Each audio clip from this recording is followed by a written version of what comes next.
Thank you, Rajlakshmi, and good afternoon, everybody. So usually we were not uh, taking the session on methadone, but due to demand, we have included methadone for foundation course in palliative medicine.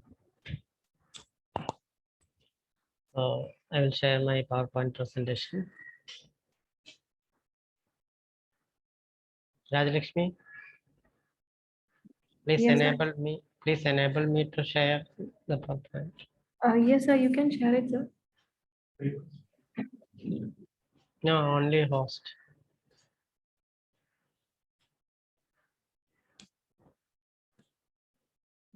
So can you try it now? Yeah.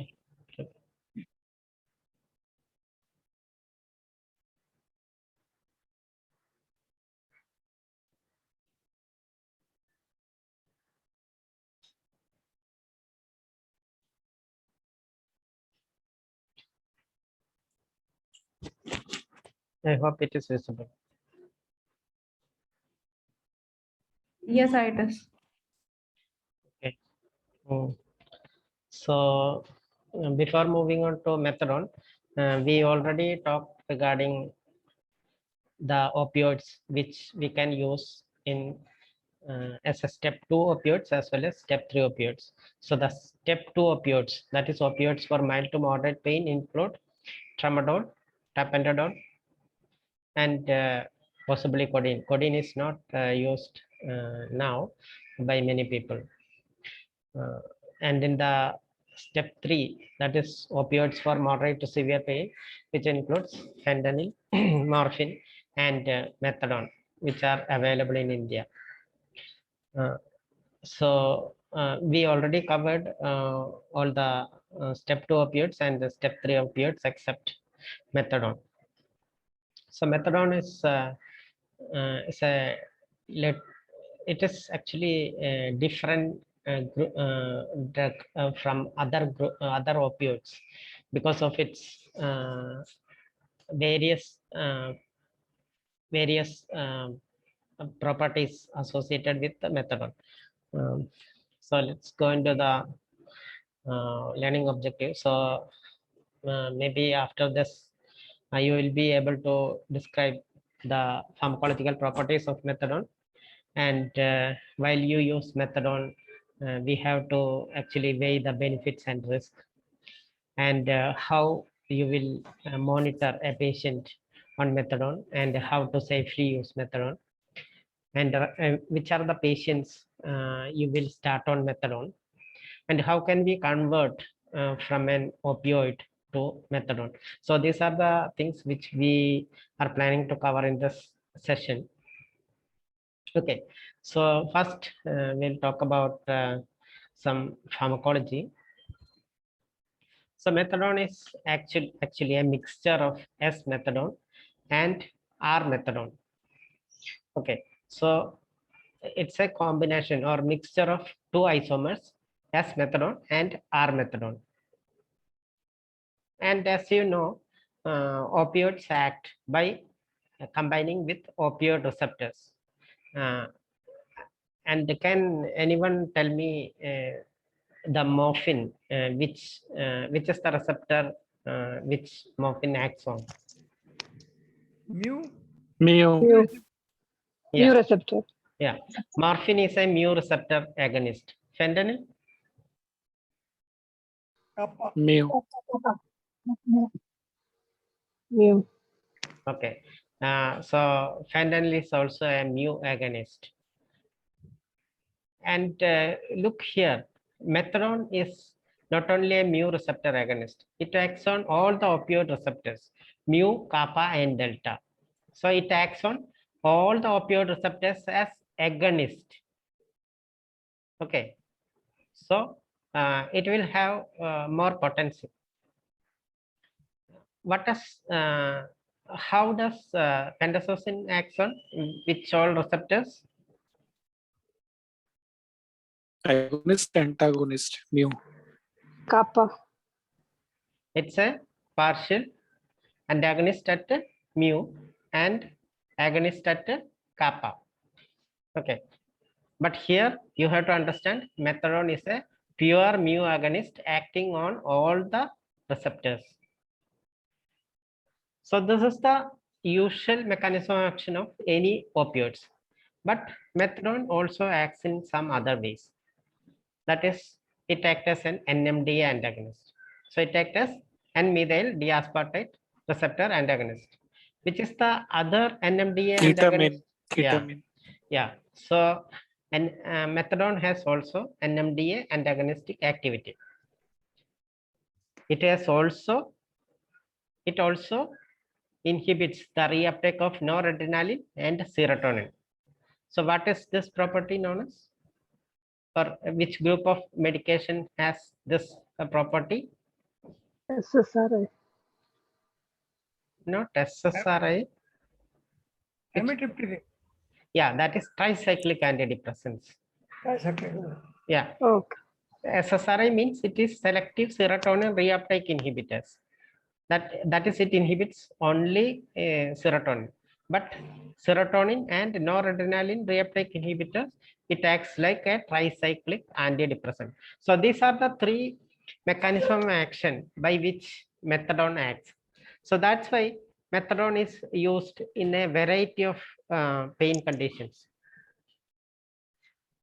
Okay, but the R-methadone, it is actually more potent than S-methadone, and S-methadone has another disadvantage. It inhibits the human either agogo related gene, which is known as HERG blockade.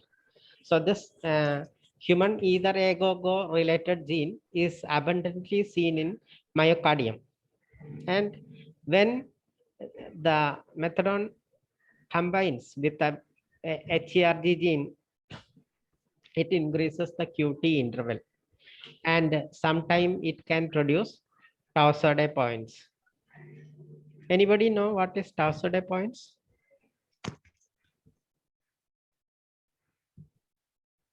What is Tau-Sode points? Prolonged QR.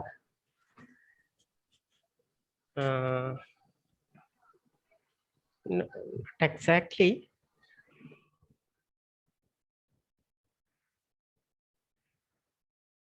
Anybody else? PSVT, sir. Yeah. It's a polymorphic ventricular tachycardia. So Tau-Sode points can actually can lead to sudden death. So the first three, the action on opioid receptors, NMDA antagonist, and TCA-like action, all are giving proper pain, all can contribute to proper pain relief, but HERG blockade can actually be a disadvantage here. Okay. So what are the indications? So methadone is not only used for pain relief. It is available in India even before it was available for pain relief. It is used as a medicine for substance abuse. So there is methadone substitution therapy, which is used for patients who are on who has methadone, opioid addiction. And a variety of pain can be treated with methadone. And most importantly, patients with renal problems. So any patients with CKD, patients with neuropathic pain, and patients who require more and more dose of other opioids. And if the patient develops hyperalgesia, opioid neurotoxicities, and if the patient is allergic to other opioids, these are candidates for methadone. And adverse effects are, it's like other opioids, but as I told you earlier, it can produce Tau-Sode points and serotonin syndrome because it inhibits the reuptake of noradrenaline and serotonin. This can also occur with another opioid. Tramadol.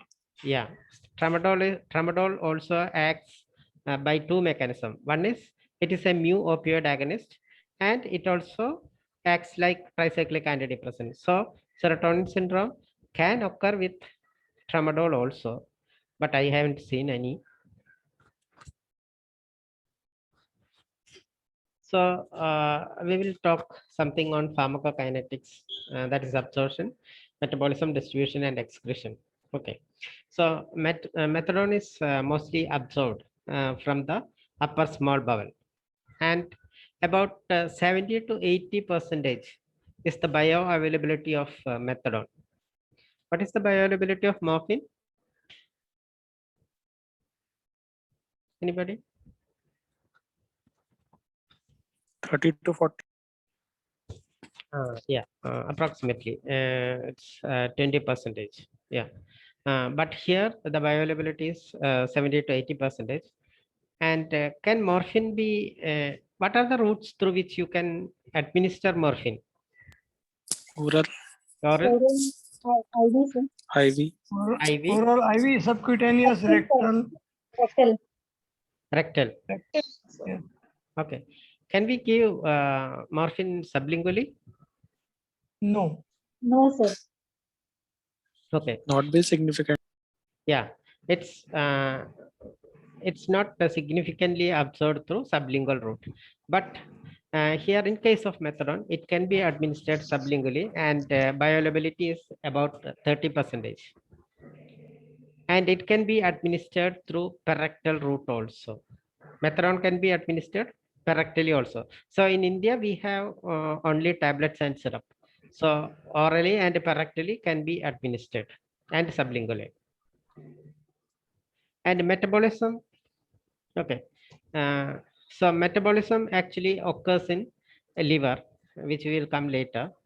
And this is how the distribution of methadone occurs. You can see once we administer, it will come into the blood circulation, but it immediately goes into tissue binding sites like brain, GIT, kidney, liver, muscles, and lung. So after administration, methadone will be seen in the blood for about 2 to 4 hours.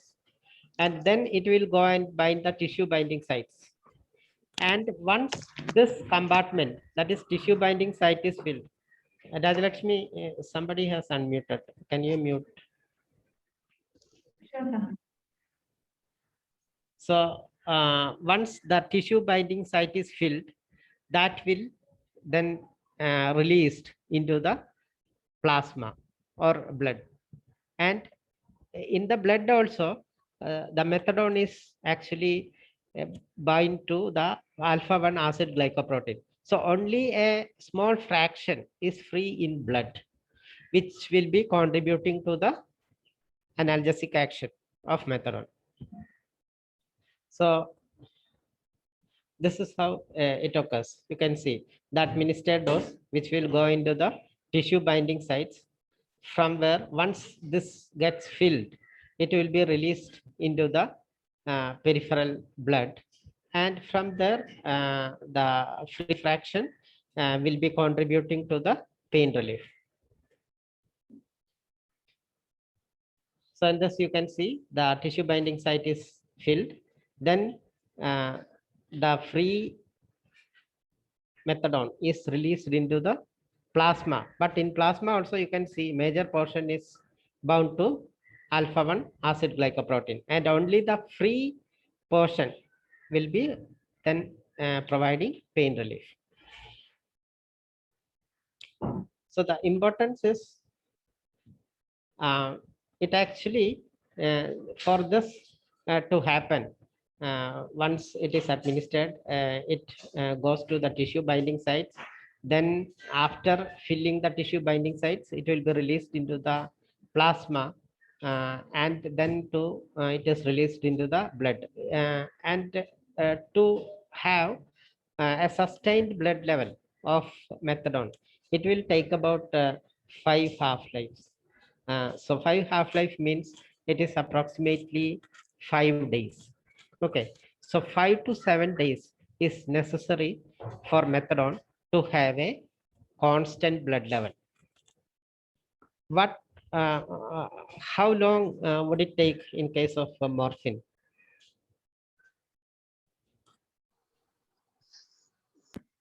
72 hours. Okay, anybody else? 20. No, 24 hours. 24 hours, sir. 24 hours. 24 to 40 4 to hours. 4 to 6 hours. Yeah, it's actually 5 half-life. That is about 24 hours in case of morphine. But in case of methadone, the elimination half-life is about 22 hours. But this can vary. You can see it. It can widely vary between 8 hours to 60 hours. But average elimination half-life is 22 hours. So that 22 hours corresponding to almost a day. So 5 half-lives. That means 5 days minimum to have the blood level of methadone in a constant level. So this is the most important thing that you have to keep in your mind. While you use morphine, you can increase the dose of morphine every day. But in case of methadone, you have to wait for 5 to 7 days. Okay. So metabolism actually takes place mainly in the liver.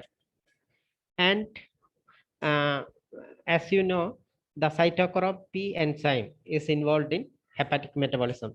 There are many cytochrome P enzymes involved in the metabolism of methadone. And cytochrome P2B6 is the main enzyme which is involved. And another problem which we have to understand is there are many drugs actually which can inhibit or induce these cytochrome enzymes. And methadone is also one of them. And many medications which we use in palliative care or in any other fields can actually induce or inhibit this enzyme. So it can either increase or decrease the blood levels of methadone. And this can cause problems. So that's the importance of knowing that methadone is metabolized by cytochrome P enzyme.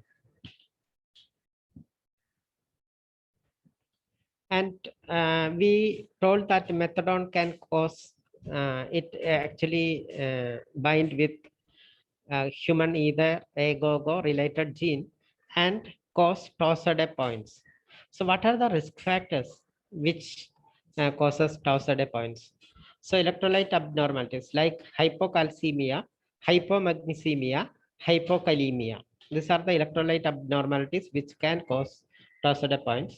And age more than 68 years, female gender, structural heart diseases. So maybe valvular heart disease, ASD, VSD, all those are risk factors. And there are some genetic predisposition. So if this, you can get sometimes history of sudden unexplained death in the family. So if they give such a history, it is important to understand that this may be sometime maybe due to tau points or congenital prolonged QT syndrome. All this can lead to sudden unexplained death. So if it is there, we have to be cautious, or you should not start on methadone in such patients. And QTC is corrected QT interval. And if you see that the patient has an ECG and if it is more than 450 milliseconds, so it is not a contraindication, but you have to think whether should I start him on methadone or not. Will it be good or bad for the patient? Heart failure. These are not contraindication. These are factors which can actually increase the QT interval and can lead on to tau points. And patients who are taking medications which can cause tau points. There are many medications which can cause tau points. Rheumatological disease and advanced malignancy and higher doses of methadone.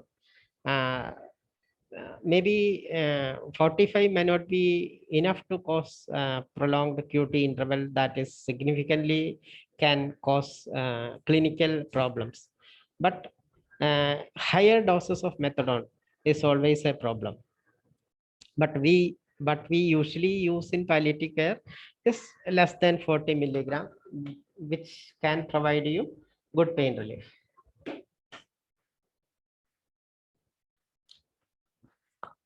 And we have to understand that we can start a patient on morphine and maybe leave him alone.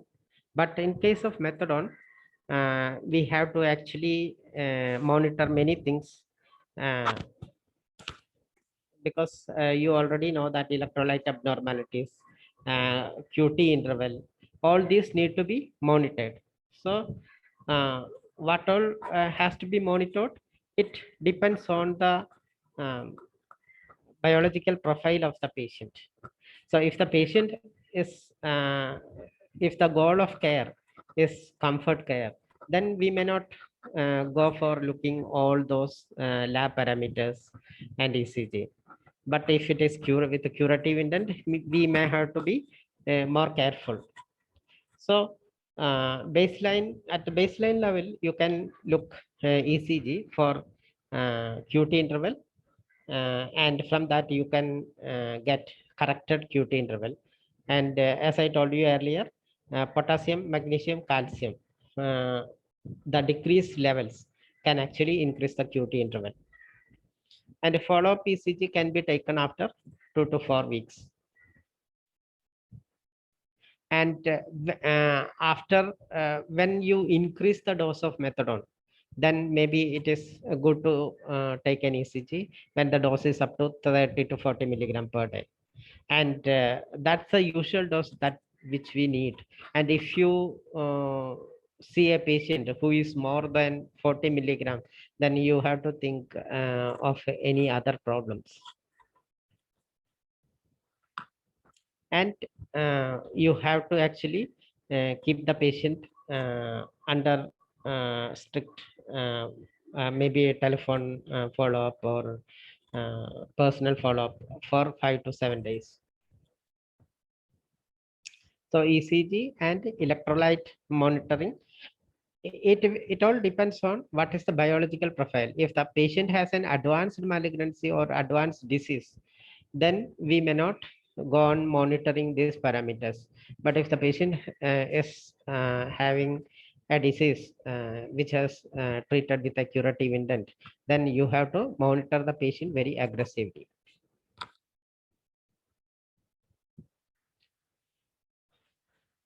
So when you had of the Tosada points, you might have taken a decision, I will not start the patient on methadone. But here there is a study by MD Anderson Cancer Center that did a prospective study on 100 patients, and they measured ECG at baseline at 2 weeks, 4 weeks, and 8 weeks when they started methadone, and they calculated the QT, corrected QT interval, and actually you can see the result. No events of Torsade points or ventricular fibrillation. And actually all these patients were taking less than 50 milligram of methadone. So this is one study which says clinically significant problems may not occur with the doses of methadone that we use in palliative care for pain management. But this can be a problem in patients with the methadone substitution therapy, because they will be taking hundreds of milligrams of methadone. So that can actually increase the QT interval and can lead on to Torsade points. But the doses which we use in palliative care for pain management will not usually result in increased or clinically significant QT interval that lead on to Torsade points. And I told you earlier that methadone is metabolized in liver and by cytochrome enzymes. So there are medications which can actually increase or inhibit cytochrome P or induce the cytochrome P. So what are the cytochrome P inhibitors? You can see this is grapefruit. It is not grape. It's actually something else. Grapefruit, protease inhibitors, azole antifungals like fluconazole, cyclosporin, macrolide antibiotics. Okay, so azithromycin, erythromycin, which we usually use, and amiodarone, etc. So these are cytochrome P inhibitors. So what happens if you start a patient on an inhibitor? It actually increases the dose of methadone. Okay. And there are cytochrome P inducers. These are phenytoin, smoking, phenobarbital, oxcarbazepine, rifampicin, carbamazepine, and St. John's wort. So you can see when you start a patient on cytochrome P inhibitor, you have to actually reduce the dose of methadone by 25 to 30%, 33%, because when you inhibit the cytochrome P, the methadone metabolism will be slower, and because of that, methadone will be more in the body. So you have to actually decrease the dose of methadone. But if you're starting a patient on inducer, then what happens? It actually decreases the level of methadone in the body. So you have to carefully monitor the patient.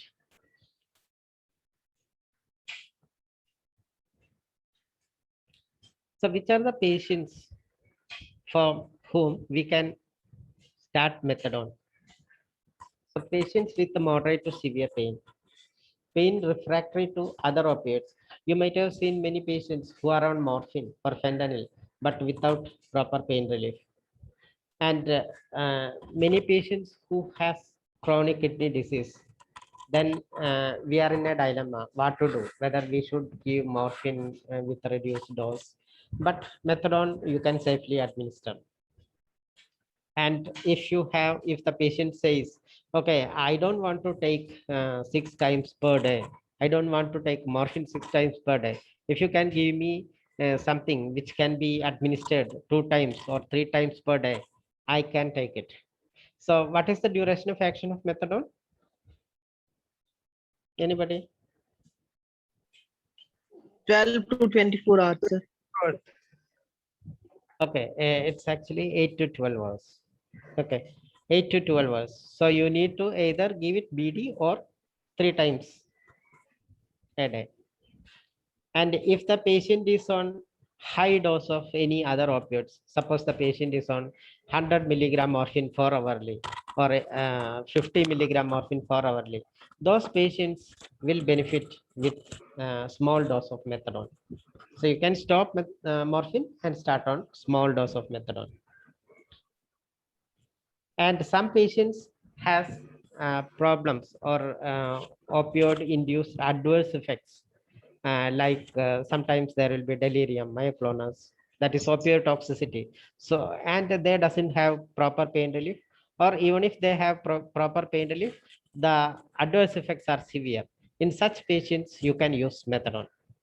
And if the patient has other allergies to other opioids, some patients may be allergic to morphine. They might have maybe problems like itching or some other breathlessness, etc. So in such patients, we can use methadone. So these are the indications for using methadone. And any patients with uncontrolled neuropathic pain, that's another indication.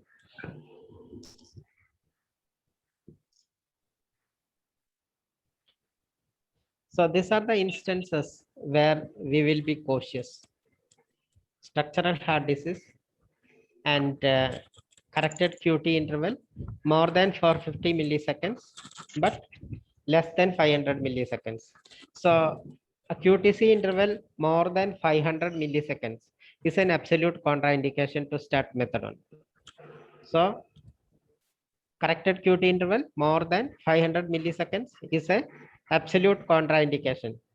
And actually the risk for a TDP, that is Tau-Sade points, happens at, it starts at 450 milliseconds and it is significant at 500 milliseconds. So that's why we should not use methadone if the corrected QT interval is more than 500 milliseconds.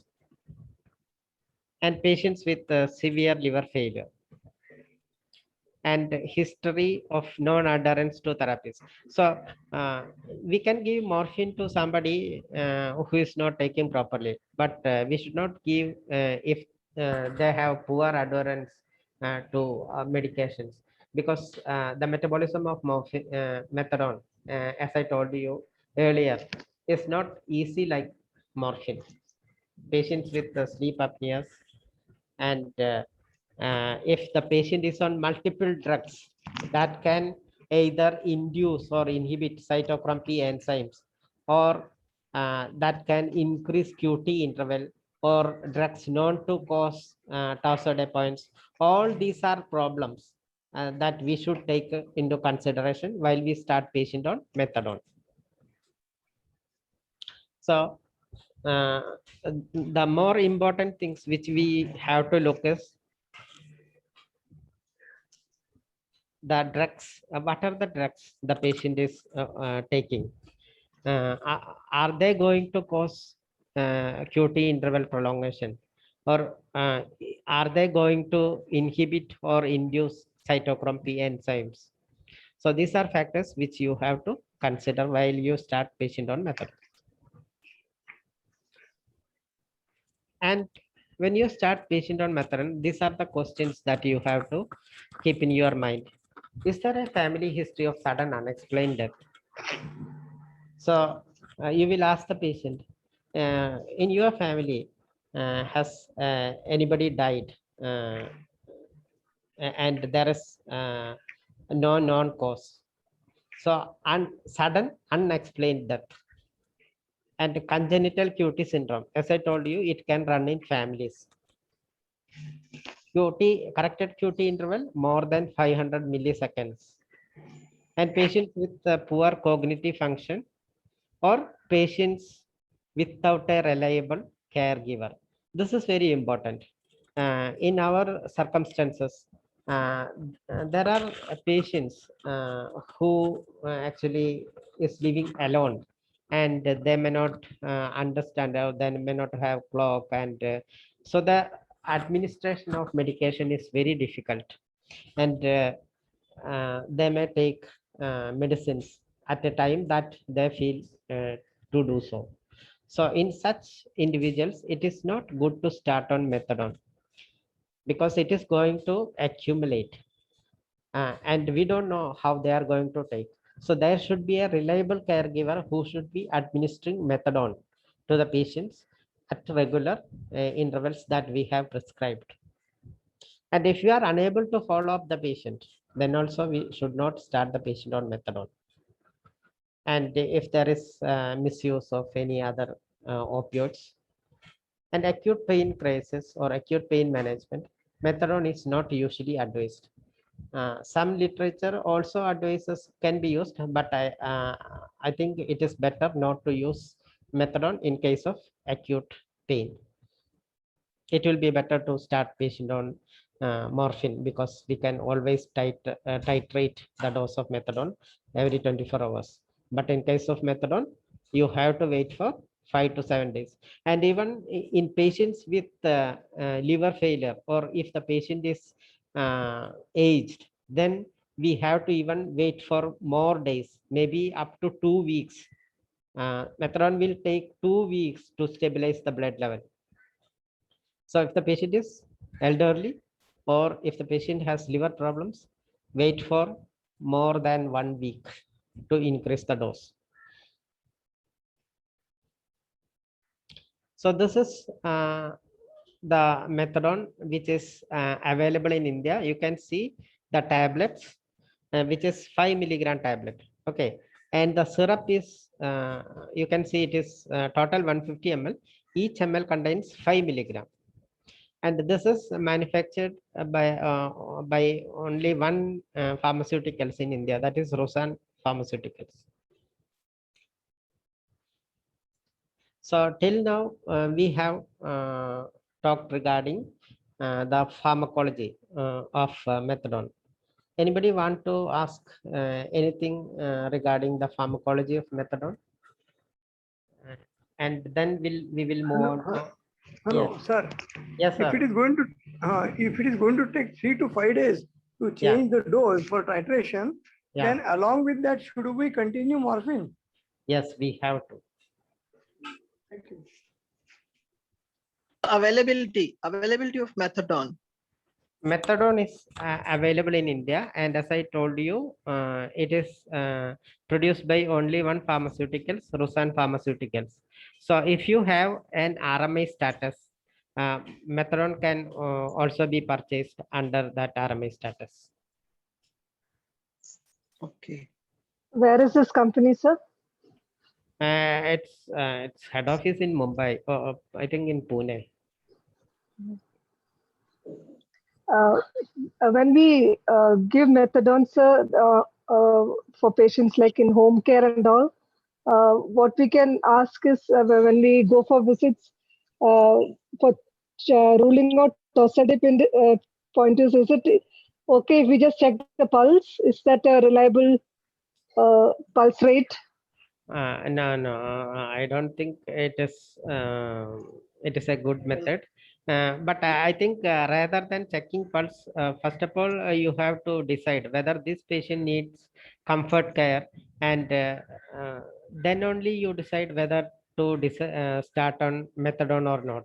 If the patient is on morphine and doesn't have proper pain relief, he's on multiple medication, no proper pain relief, and the patient needs comfort care, then I think you need not wait for an ECG. You can start on methadone and then monitor the patient, and possibly every day you can call the patient and monitor for side effects. If possible, you can do an ECG and get the corrected QT intervals. That means every few days it's good to do an ECG. No. I told you at the before starting methadone, you can do an ECG if it is possible, and maybe after 2 to 4 weeks again do an ECG and see whether the QT interval is having increasing, and then once the methadone dose reaches about 30 to 40 milligram, then you can do an ECG. And yeah, that's it. Understood. Thank you, sir.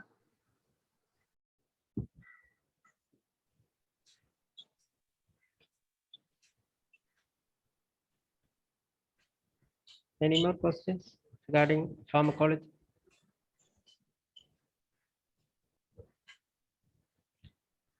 So suppose the patient cannot do an ECG, then what are the steps that you should take before starting a patient on methadone? I have already told you. So what will you be asking the patient? Family history. Yeah, family history of sudden unexplained death. Cardiac history. Cardiac history you can ask, but it is not an absolute contraindication to start on methadone. If drug abuse, it's abuse. Yeah, drug abuse. Okay.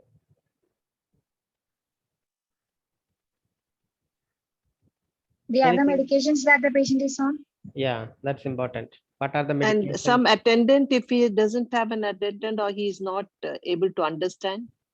Yeah, I think the most important things are, one is history of sudden unexplained death in the family. Then, is there a reliable caregiver for administering methadone? And if these two, yes, there is no unexplained sudden history of death, then there is a reliable caregiver, then you can think of starting the patient on methadone. Then you look for other risk factors, like what are the drugs the patient is on? Is he taking medications which can increase the QT interval? And many medications which we use in palliative care can actually increase the QT interval. Many antibiotics, that is fluoroquinolone, ciprofloxacin, that group of medication. Macrolides like azithromycin, erythromycin, SSRIs, tricyclic antidepressants, then antifungals like fluconazole, benzodiazepines. So those are common medications which we use in palliative care, which all can increase the QT interval. So just check and see whether we can modify those prescriptions, or does the patient need all these medications, etc. You have to check and then start on methadone. So how are you? What would be the dose you will start?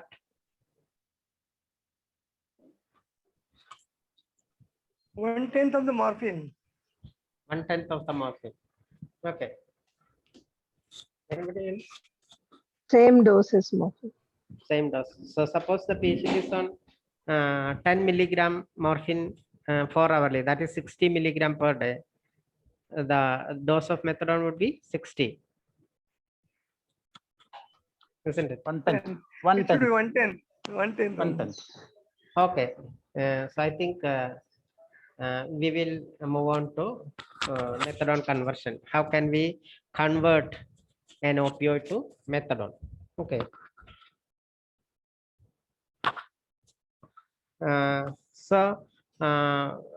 We already talked about the potencies of various opioids.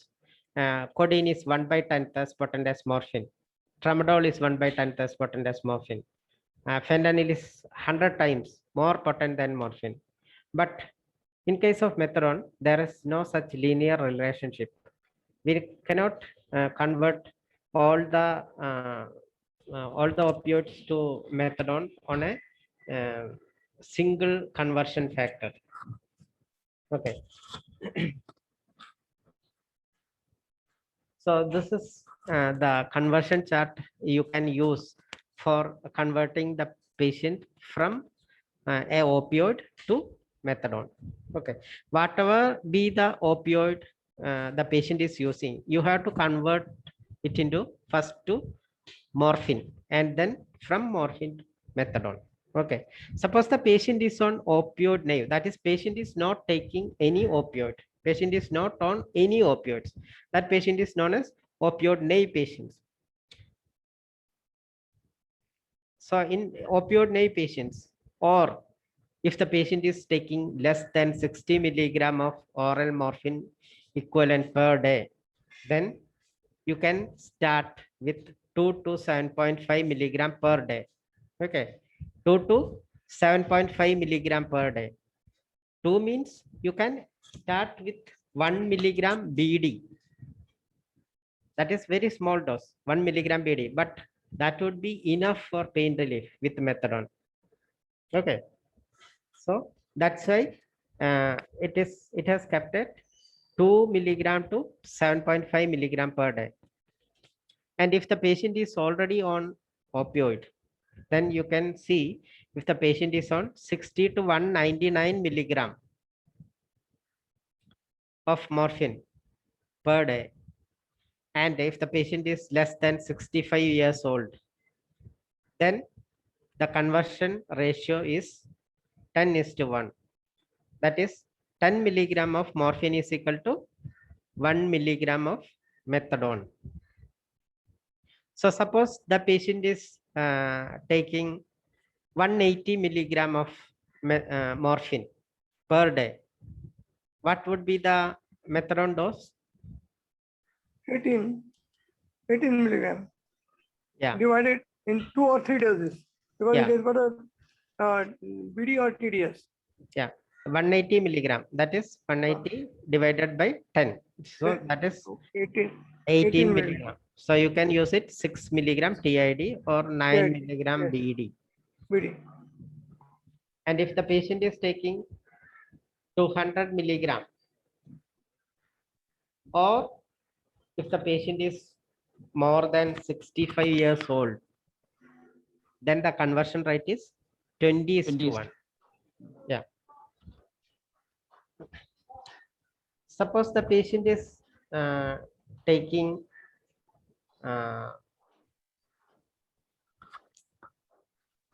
patient is on 900 milligram of morphine. How much would you use? How much methadone would you use? 45. 45. 45. Okay.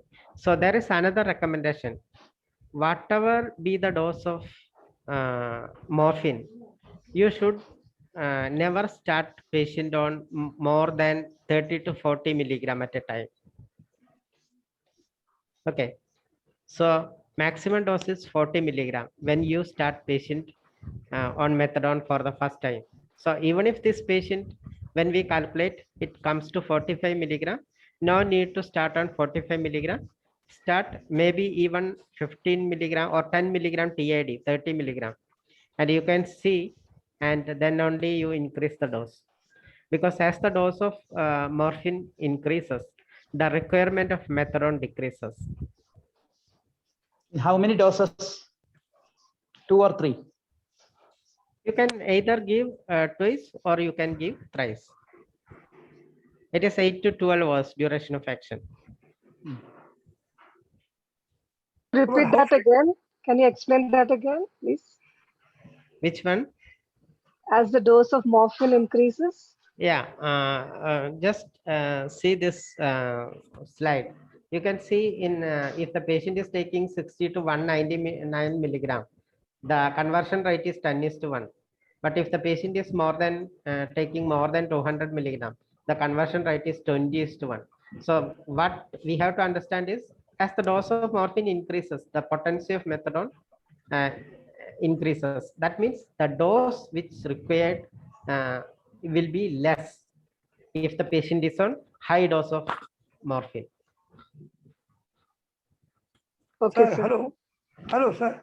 Yes. How frequently, now we have started on 10 milligram TDS, then how frequently should you titrate?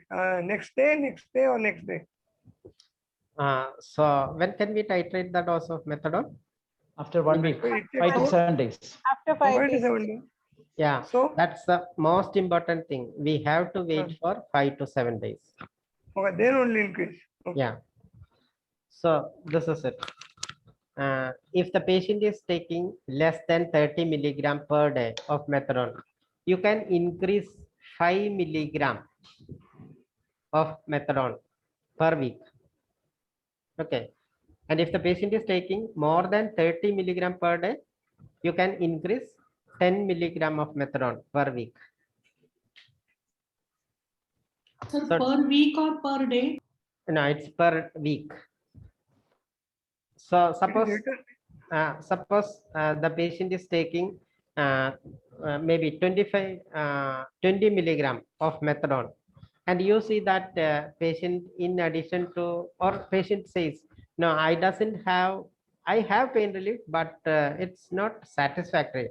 Then what you will do is you can increase 5 milligram of methadone, and then you will wait for another 5 to 7 days, and then only you will increase. Okay. So It should be 5 milligram per week, not 5 milligram or 10 milligram per day. You can see the here it is given more clearly. You can see maximum increase per week in the second tabular column. And if the patient is elderly, or if the patient has liver failure, then wait for 10 to 14 days. Sir, Yeah. since the tablet is of 5 milligram, if the patient is opioid naive and we start 1 mg BD, then how to administer that? No, I already show you. It's also available as syrup. Syrup, yes, syrup can be used. Okay, sir. Syrup actually 1 ml contains 5 milligram. So you can dilute 1 ml with another 4 ml of normal saline. So total 5 ml contains 5 milligram. And from that you can use 1 ml. So that 1 ml is 1 milligram.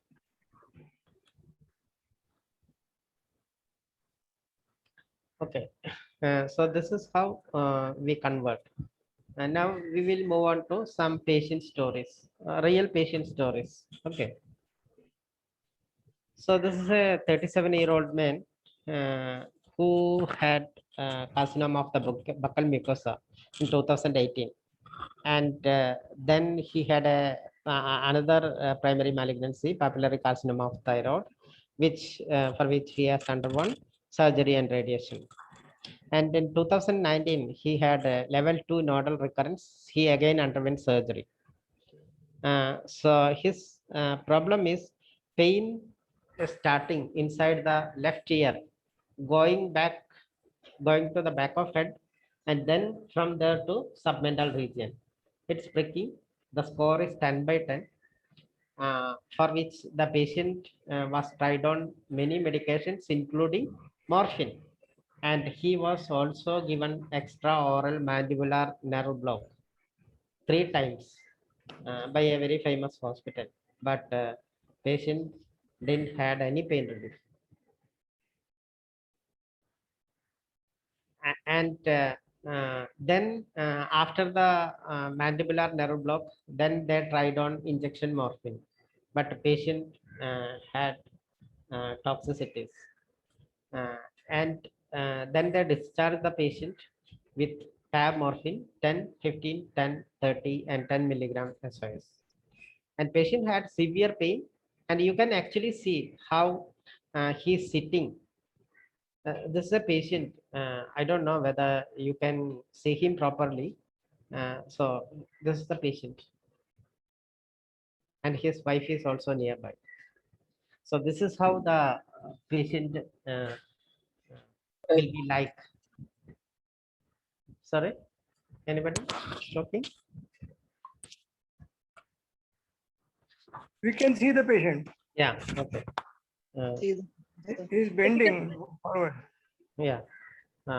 So with the dose of morphine 15, 10, 15, 10, 30, that is total 65 milligram. He has toxicities.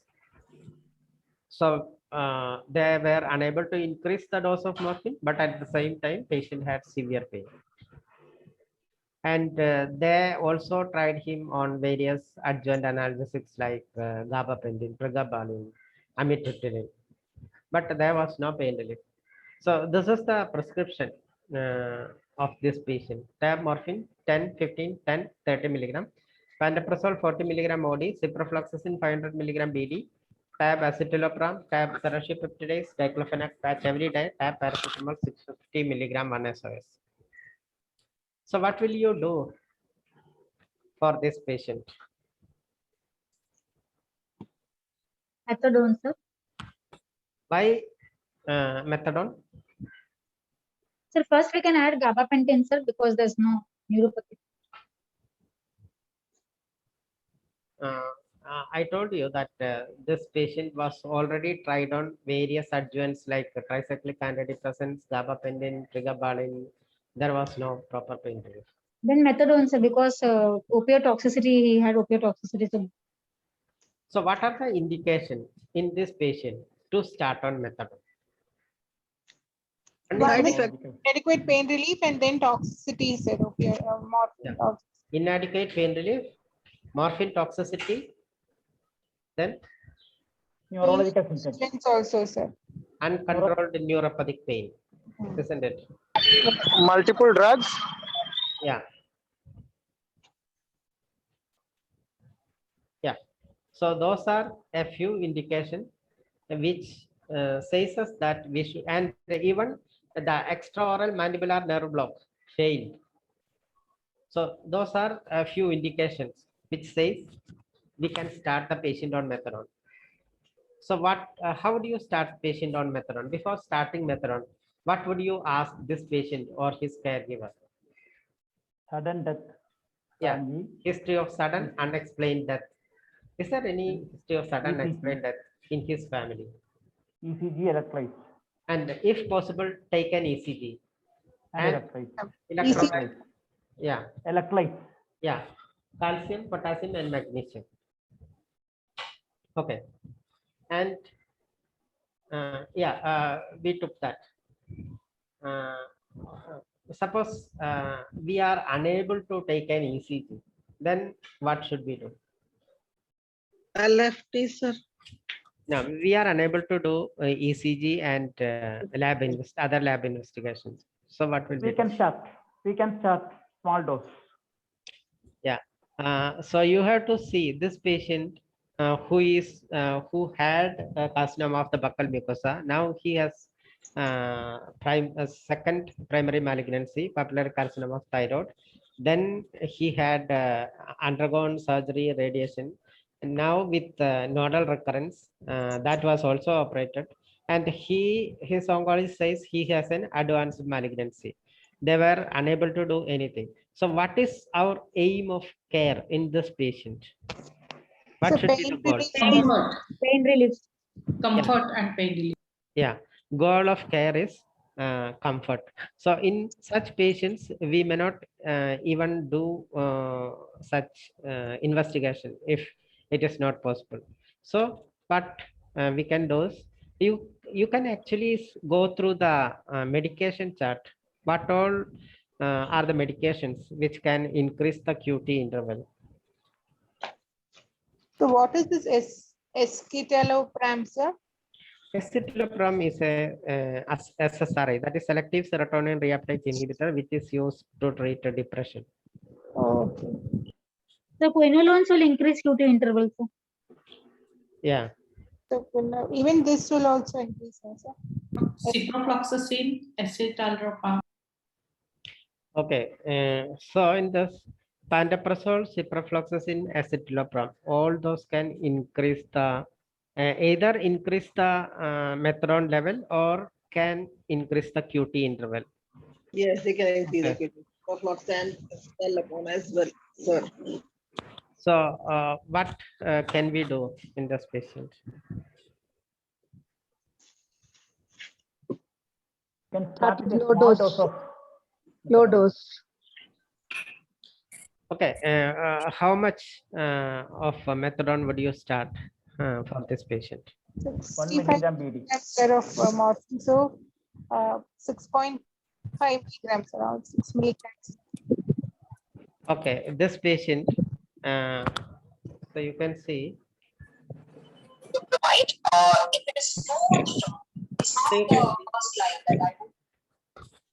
Morphine equivalent daily doses, total 65. He is taking 65 milligram of morphine. So the conversion is, his age is 39 years and morphine, oral morphine equivalent or morphine equivalent daily doses between 60 to 199. In such cases, the conversion factor is 10:1. So 65 divided by 10, 6.5 milligram is the total dose required for this patient. So you can either start with 2.5 milligram BD or even 3 milligram BD. And you can see whether the medications, any of those medications can be modified. Actually, you can substitute ranitidine for pantoprazole, which doesn't actually produce increased QT interval.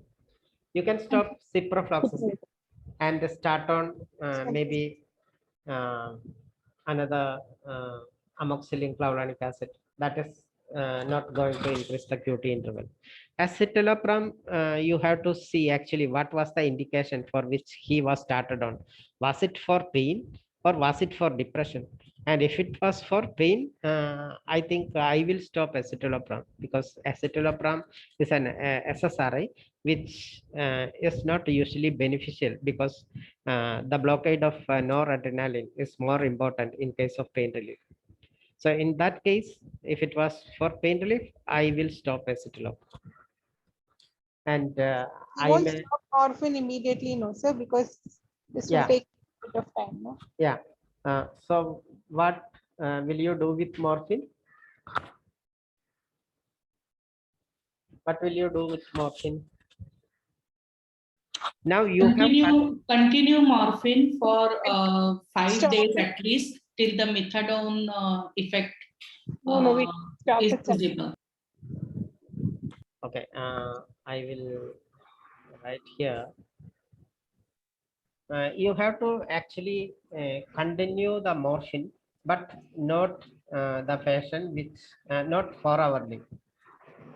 You will be giving. He is on 65 milligram. That will be equal to 10 milligram per hourly. So tab morphine 10 milligram Q 4 H S SOS. What does this mean?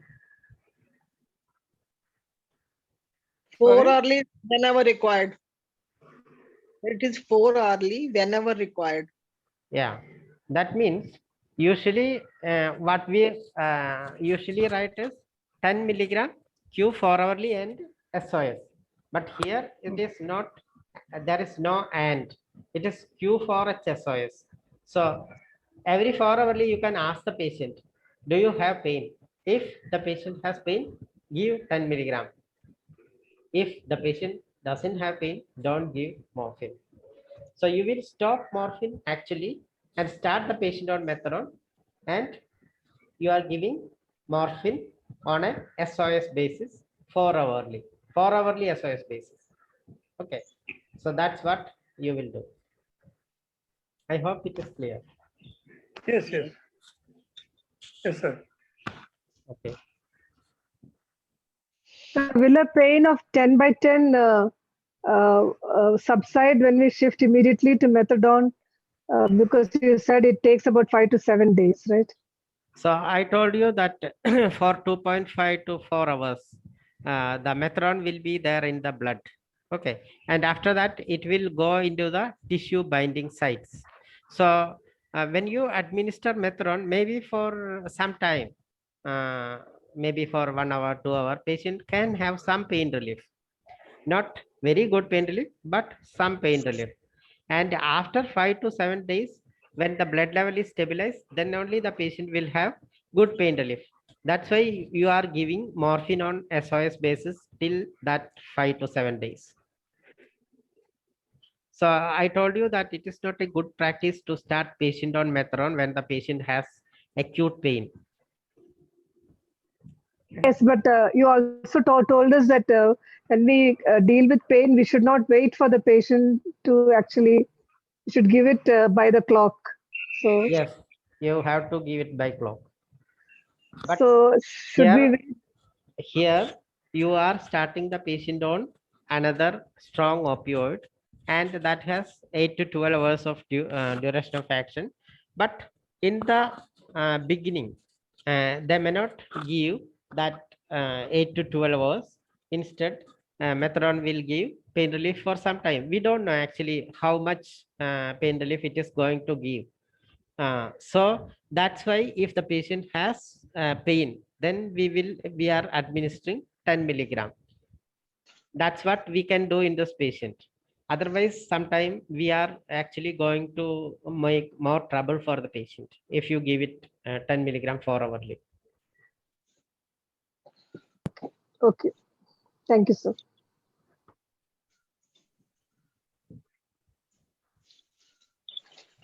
Okay.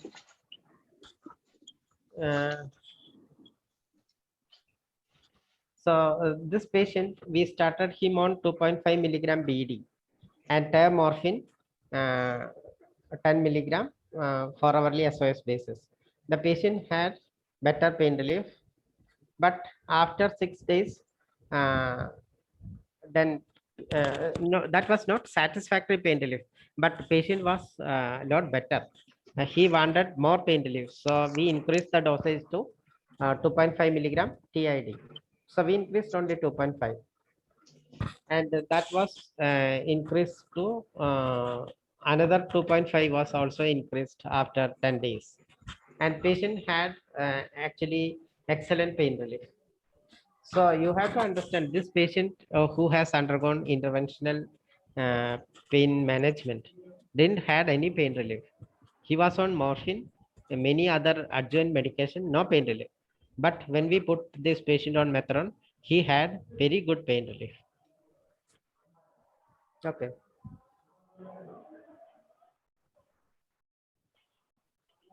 So I am moving on to another patient.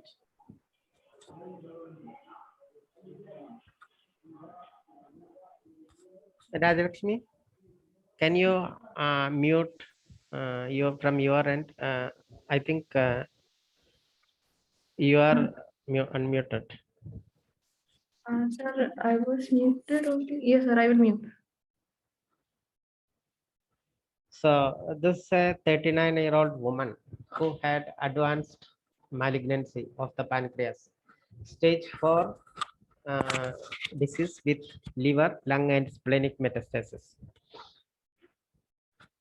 So she had undergone 5 cycles of chemotherapy, but the oncologist saw that she has a progressive disease, so he stopped the chemotherapy. And this patient was receiving palliative care from the oncologist end. And you can see this is the pain description. From the lateral chest and lateral part of abdomen, it is going onto the back.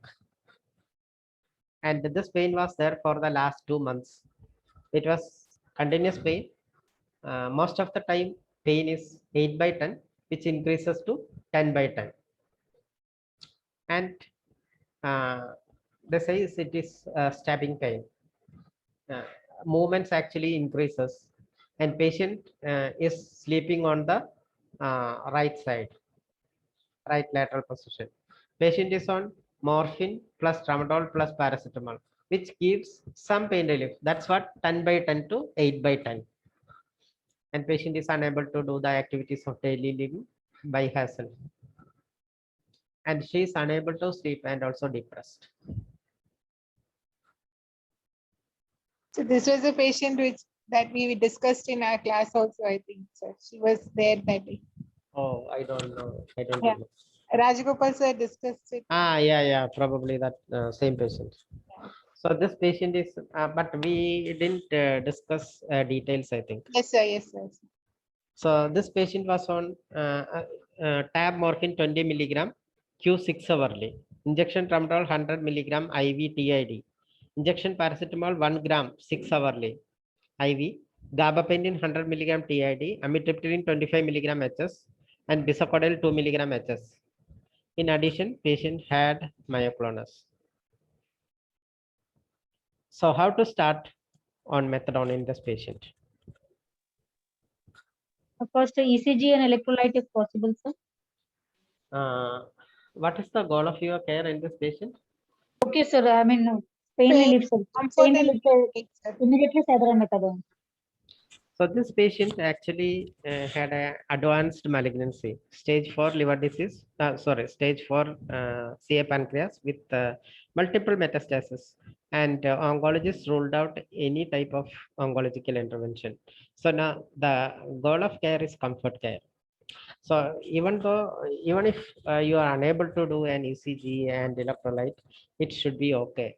You need not subject the patient to these investigations. But if possible, you can do an ECG. So you are not in this patient.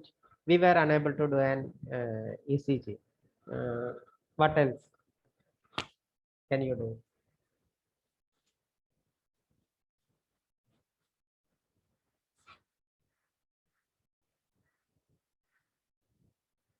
What else would you do?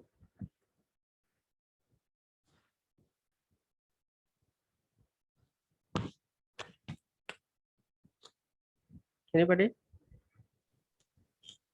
Assess sensorium of the patient. Okay. Anything And else? there is myoclonus. Yeah. The So fentanyl. there is possible. Plus morphine SOS, 20 milligram SOS. Sorry, I didn't get. Methadone 40 milligram. Then plus morphine 20 milligram SOS for hourly. Methadone 40 milligram for 0. we can't start with such a high dose. Morphine.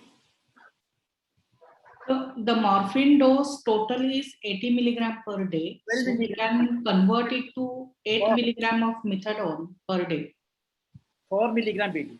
That's what. But you have to also take into consideration Also that there. tramadol that Tramadol patient is 100 taking. milligram, 300 milligram is there, sir. So what would be the equivalent morphine dose?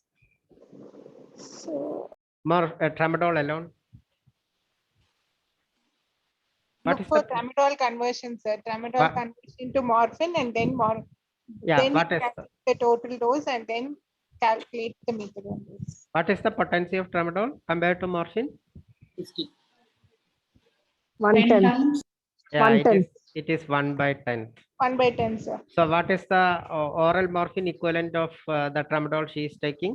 330 30. gram, Yeah, 30 is it 80, 10 milligrams, sir. It is 30. So Yeah. 100 milligram into 3. That is 300 milligram of total tramadol she is getting. Yes, So sir. you have to make it into oral morphine equivalent. So 300 divided by 10. That is 30. 30 plus 80, sir. So that is 110. So morphine she is taking 80 milligram, isn't it? And tramadol she is getting 30 milligram of 30 milligram equivalent of morphine. So total she is getting 110 milligram of morphine, isn't it? So how will you convert this 110 milligram of methadone, morphine to methadone? Divided by 10, 11 milligrams per day. Divide by 10. 11 is the- milligram per day, sir. What is the age of the patient? She's only 30 something. 39. 39. Yeah, its age is 39 And and in she is suppose it taking is 199, it is 10:1. 60 to 199. So the conversion ratio is 10:1. So methadone dose is 110 divided by 10. It is 11 milligram. So start with 5 milligram BD. So this patient had excellent pain relief for almost 2 months. But after this 2 months, patient had very severe pain, which was even not controlled with methadone, morphine, fentanyl, many medications were tried. And at last we put her on epidural analgesia, and patient died here. I think almost 1 or 2 months back. So was the cause of pain investigated? No, the oncologist told there is no need to investigate this patient because nothing can be done from the oncological aspect. It should be the local infiltration. Because it could have been vertebral metastasis, for which you can do some procedures. Yeah, so there was a MRI done, I think 1 or 2 weeks back, which didn't show any things, any spine mets. X-ray was also taken. So we have even asked the oncologist, do we need to do anything, any investigation? He was very sure that it was due to local infiltration of the malignancy. Okay, sir. Thank you, sir. So the patient had myoclonus, which would mean the patient had drug toxicity. So if we give equivalent dose of methadone, won't that aggravate side effects in this patient? No. Actually, when you convert patient from, and actually one of the indication for starting methadone is neurotoxicities. So it will not cause or aggravate myoclonus. Actually, when we started this patient on methadone, these problems came down. When we started her on equivalent dose of methadone, the problems of myoclonus, it was reduced and stopped. There were no myoclonus at all. Thank you. Once the methadone is started, the opioid is, that is morphine, is gradually withdrawn over a period of week. So all those toxicity will go. Yeah. So this patient was started on tab morphine 5 milligram BD, tab morphine, tab methadone 5 milligram BD, and tab morphine 20 milligram Q4H SOS, tab paracetamol 1 gram Q6H. We continued gabapentin and amitriptyline. Okay.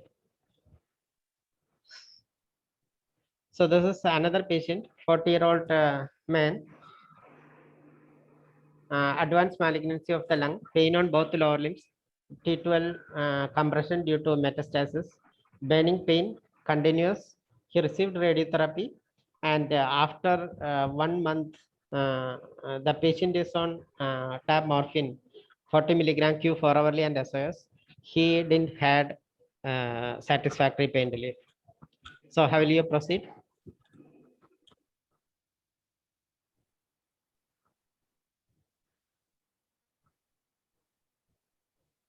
He's already on a high dose Other of morphine. medications, sir. Other medications, sir. He's only on morphine or any other medication. Suppose consider this patient is on not on any other medications. He is getting morphine, paracetamol, and Alpholax. Presence of bone metastasis, you can add something for that. Apart from that, we can change the morphine to an equivalent, probably advanced malignancy, so we can think of methadone right away, sir. Okay, how much dose of methadone would you start? Again, it is still 160 milligram per day. So it is still Not within one. 440, no? 240. Oh, 240. So you have to go to the next 120. So what would be the equivalent dose? 20:1, sir. Okay, so the morphine equivalent daily dose is 240 milligram. So the conversion factor is 20:1. Yeah, that is 20:1. That is 240 divided by 2, 20. That is 12 milligram of methadone. So you can start with him on 5 milligram BD or 6 milligram BD. Okay, and you have to continue tab morphine 40 milligram Q4H on a SOS basis, and you have to continue the laxatives and paracetamol, whatever are there, you have to continue.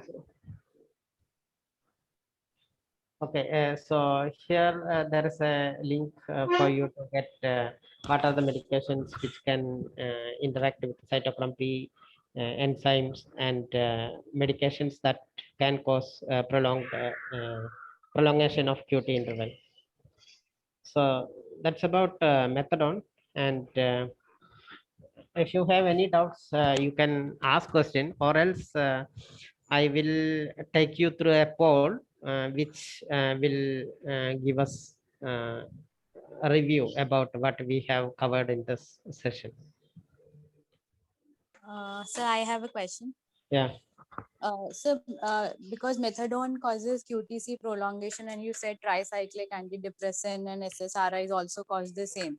So in palliative care patient, we usually have those people who have either neuropathic pain or they are depressed. So these will mostly will be a concurrent medication that patient will be already on. Yeah. So when should we if the goal is only comfort of care, can we continue or should we change? What is your take on it? So if you feel that the patient is on high dose amitriptyline and you think you are unable to stop, better to take an ECG and see what is the QT interval, and then start the patient on methadone, so that maybe after 2 weeks or so you can take another ECG and see what is the QT interval now, so that you can either take a decision to reduce amitriptyline or to continue with methadone. So we have come across such situation, and usually we need not stop amitriptyline. And if the patient is on low dose amitriptyline, 25 milligram or 50 milligram, we have reduced and stopped once the methadone dose is at an optimum level. Thank you, sir. Hello, sir. Yes, sir. The second patient, which was a pancreas. Yeah. He died after 2 months, but was he given the terminal sedation in the end of the day, end of this life? Sedation. Terminal sedation. That is what is expected, because he was not responding to methadone, of course, afterwards. So terminal sedation.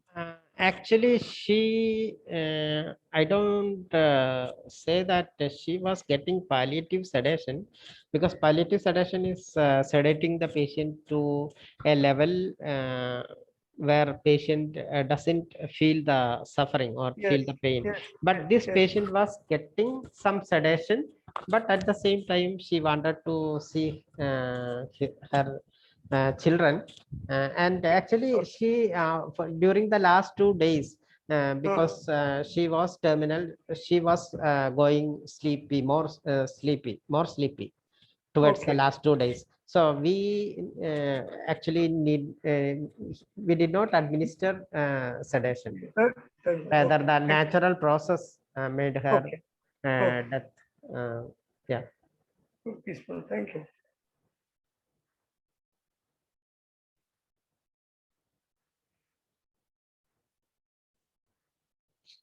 Anybody else want to ask?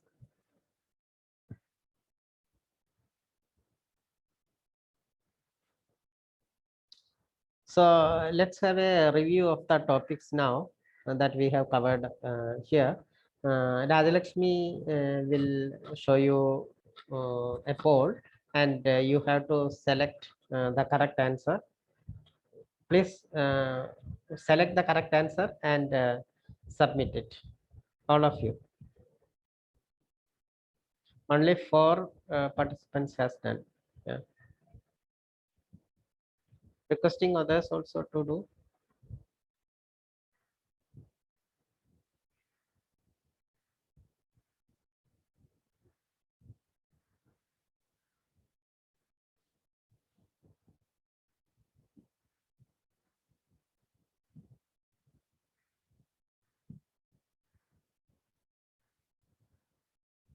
There are more participants to complete, because we have received only 34 responses, 35.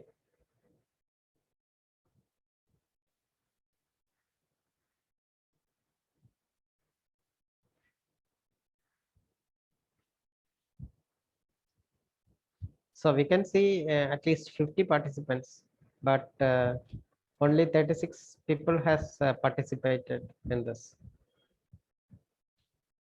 So requesting others also to participate in this.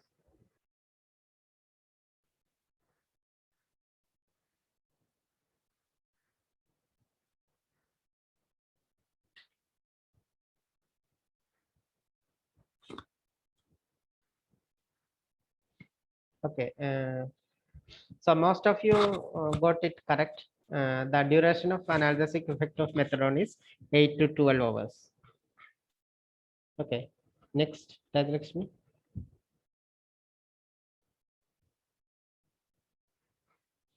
Methadone can produce torsade points, especially in higher doses, which can lead to sudden death.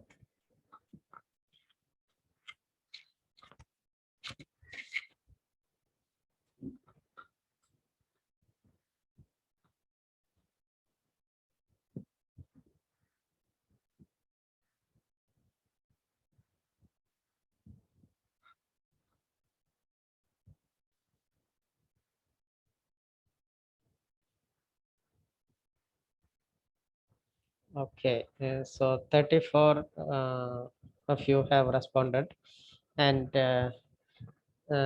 33 has told it can cause torsade points in higher doses. That's very important. In higher doses, it can cause torsade points and can lead to sudden death. So note the dose which we use in palliative care for pain management. Less than 40 milligram of methadone per day usually doesn't cause such torsade points. Okay, next. Dilation, next one. Yes, sir. Yeah, methadone has the following actions except.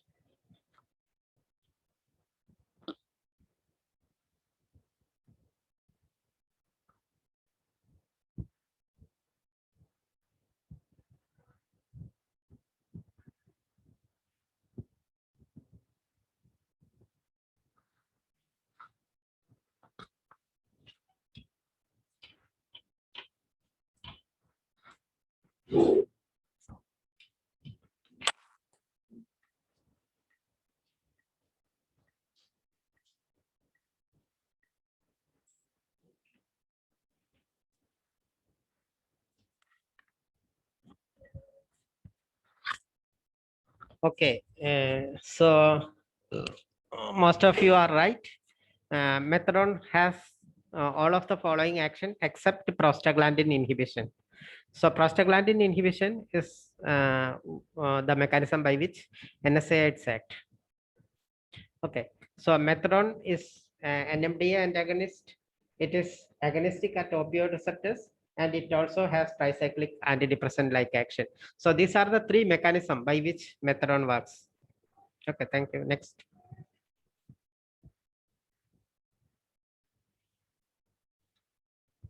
The risk of torsade points starts at corrected QT interval of 450 milliseconds and is significant at 500 milliseconds. True or false?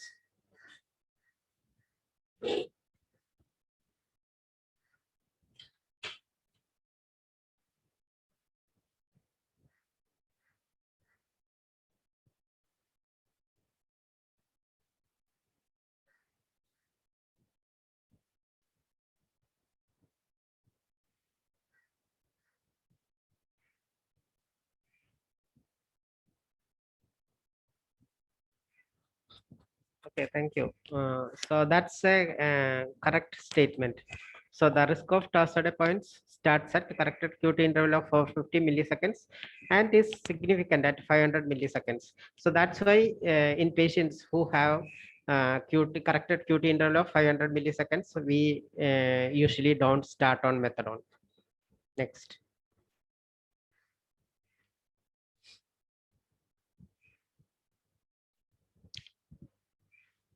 Methadone has NMDA activity that is equal to ketamine.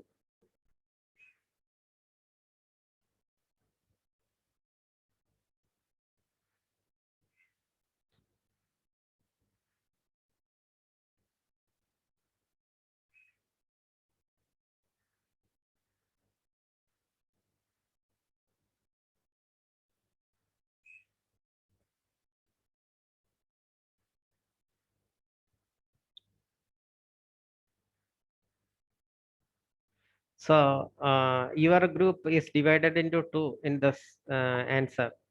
Half of you are telling it's false, half of you are telling true. So the answer is true. Literature says methadone has an NMDA antagonistic activity that is equal to ketamine. The answer is true. Next. Methadone is mainly metabolized in liver, intestine, kidney, spleen.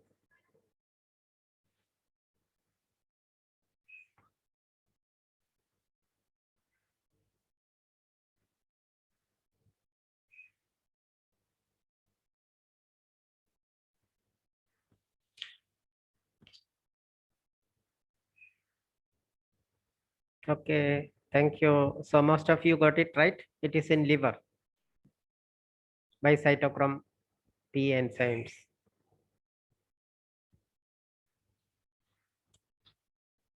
Next. Okay. So which is correct regarding pain relief? Methadone and dextropropoxyphen are safe in chronic kidney disease.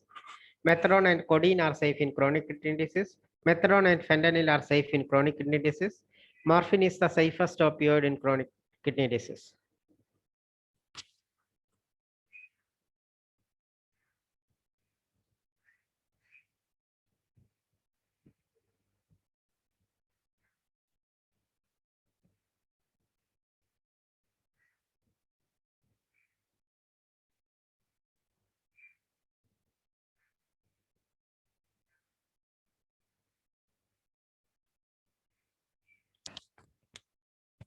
Okay, thank you. So most of you got it right. Methadone and fentanyl are safe in chronic kidney disease. Actually, dextropropoxyphen and codeine, both of them, both are not safe in chronic kidney disease. So dextropropoxyphen is step 2 opioid, which was actually suspended a few years back but it has now come back into the market with an indication to treat cancer pain. So it should not be used in patients with renal failure or patients who are elderly. So the correct answer is methadone and fentanyl is safe in chronic kidney disease. Next. Oral bioavailability of methadone.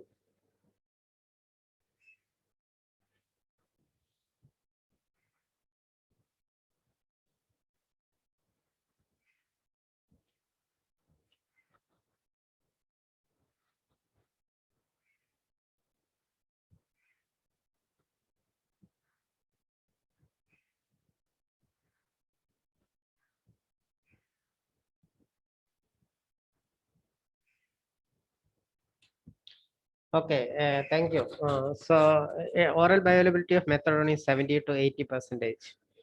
But in case of morphine, it is only 20%. Okay, next. Methadone can be administered through the following routes.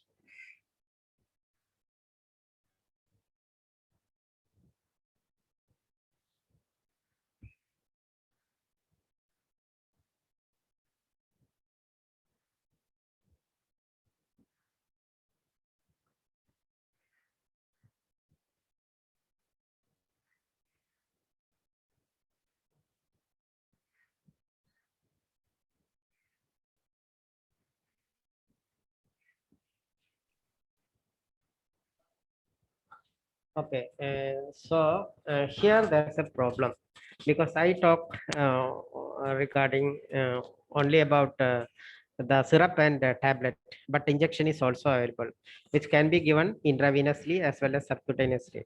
But injections are not available in India. But the correct answer is oral, parenteral, sublingual, subcutaneous, and intravenous. Okay, thank you. Next.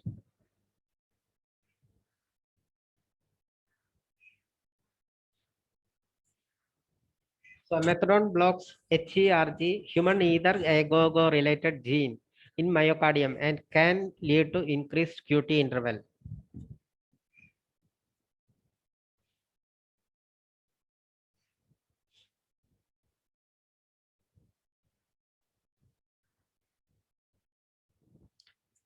So thank you. All of you got it right. That's up. Next.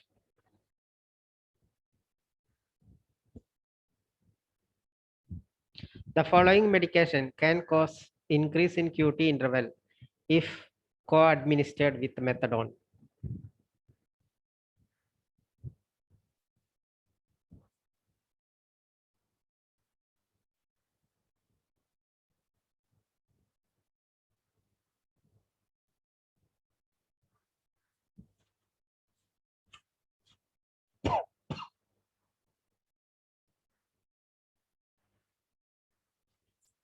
So you have to understand that all those medications can increase the QT interval.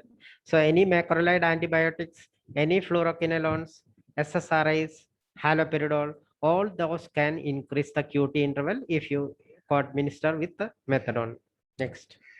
So the answer is all of the above.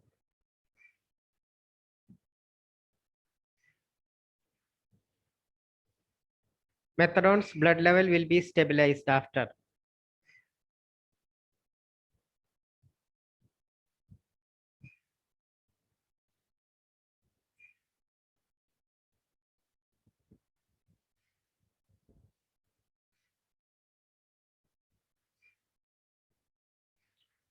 Okay, thank you. Please remember that I have told you that it will take at least 5 to 7 days.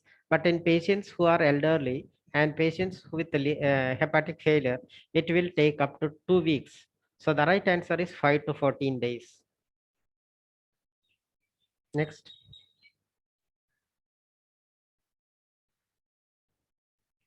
Medications that can decrease methadone levels in blood are amitriptyline, fluoxetine, pantoprazole, diazepam, dexamethasone.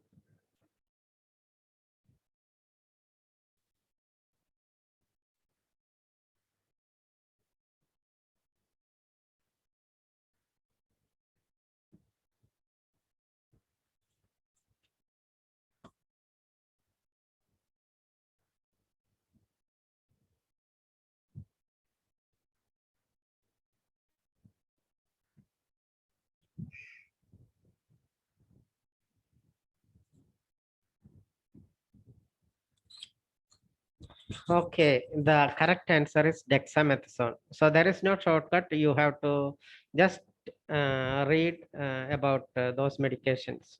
So the correct answer is dexamethasone. It can decrease the blood level of methadone. Next. Why, sir? So I told you because it is an inducer. So remember the inhibitors and inducers. Methadone is easy to use, just like morphine.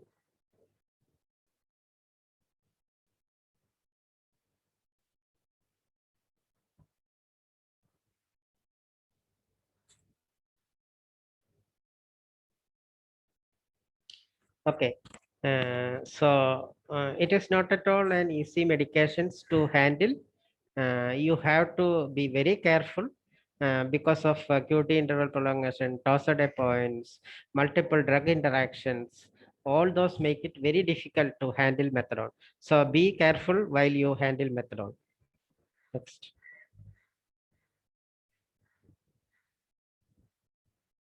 Following are the indications to use methadone except opioid toxicities as an adjunct, neuropathic pain, safe, analgesic in renal failure, allergic to other opioids.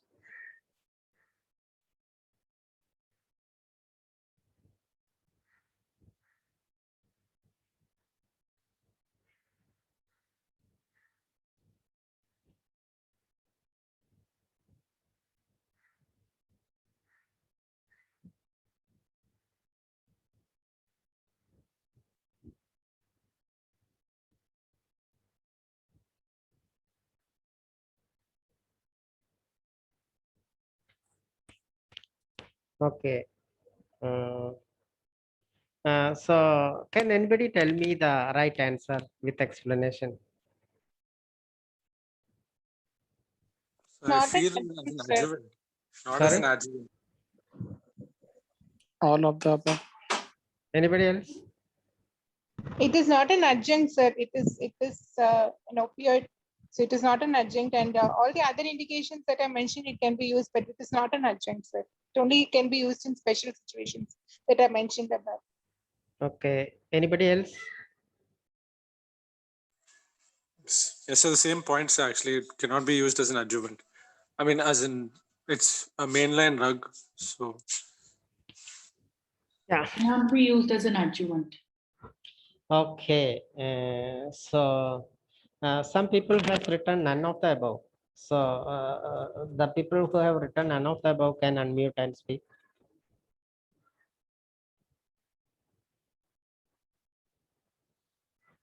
So if you look at the literature, methadone is also used as an adjuvant.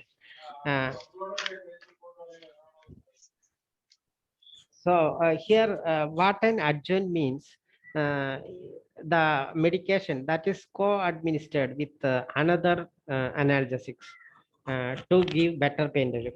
In that way, methadone is also used as an adjuvant. That means, suppose the patient is on 10 milligram morphine 4 hourly, and patient says, most of the time I am comfortable, but at night, because of pain, I am unable to sleep. In such patients, you can start a small dose of morphine at night only, 2.5 milligram, and patient will have very good pain relief. So in that case, it is said as methadone is used as an adjuvant. Okay, this is from. But adjunct means only the non-opioids. Yeah. Other medicines which are used for a different purpose, Yes. but not for pain relief. Yes, That's how we- I agree. That's the right definition, but literature has used this program. I'm sorry, literature has mentioned it as an adjuvant. So adjuvant is a very confusing term that is being used in literature in various situations. So here, the situation which I described is told or stated as an adjunct, methadone as an adjunct. So that is all of the above will be the answer, sir. no, all of No, the question was except. yeah. So the none of the above is the answer. So that's why I told you that group of people to unmute and speak. So methadone can be used as an adjuvant. It can be used in neuropathic pain. It is safe in renal failure. It can be administered in patients who are allergic to other opioids, and it is also used for opioid-induced hyperalgesia. So these are the indications for methadone. Actually, I have not crafted this question in that way, but mistakenly it happened, except. So the answer is none of the above. But for the same patient, you told that in the night sometimes you can give methadone, because we can give morphine also, no, sir, for the breakthrough pain. Why methadone? So It's a long-acting drug. Methadone is a long-acting drug. Morphine acts for 4 hours, but methadone can act for 8 to 12 hours. So we can directly start on methadone even if the patient was not on morphine, directly from a analgesic to methadone. I will not encourage you to start patient on methadone unless you are expert in using morphine. And there are maybe patient with renal failure. Maybe you can start patient directly on methadone. That also, I think you need to be careful while you use methadone. Otherwise, it will cause more of problems than making benefit for the patient. So between methadone and fentanyl, which is more safe in renal failure? Both are equally safe. Okay. But fentanyl is costly. Methadone is it's comparable. The cost is comparable to morphine. So we don't have to make any dose adjustments of methadone. Usually no. You can directly convert from the existing opioid to methadone. Or else, if you start patient on methadone for the first time, maybe considering the age, his fat, etc., taken into consideration, then start on the lowest dose possible. Okay. So I think we finish the poll also. Sir, can methadone be used in non-cancer conditions? So the opioids as such, when you use in non-cancer condition, you have to think twice. Actually, you have to see whether any non-pharmacological management can be done in that patient, and any usually even before starting step 3 like morphine, you should have a thorough evaluation by a team of doctors, and all of you are you are thinking that okay, this patient we are unable to give pain relief by any other methods, then only you start patient on step 3 opioids, and you have to actually monitor the patient very frequently, and you have to follow up the patient after maybe after every 2 weeks and see whether the given opioid is providing him with more benefit, or is it just giving him more side effect. So only if the patient has more benefit, then only you will continue, and you have to make a contract with the patient that he will not increase the dose of opioid by his own, and you have to count the number of morphine or whatever be the tablets. So those are some things that you have to actually be careful, because the risk of psychological dependence in patients with the non-cancer pain is more. And we have 3 patients with methadone now who has non-cancer pain. Thank you, sir. Anything else?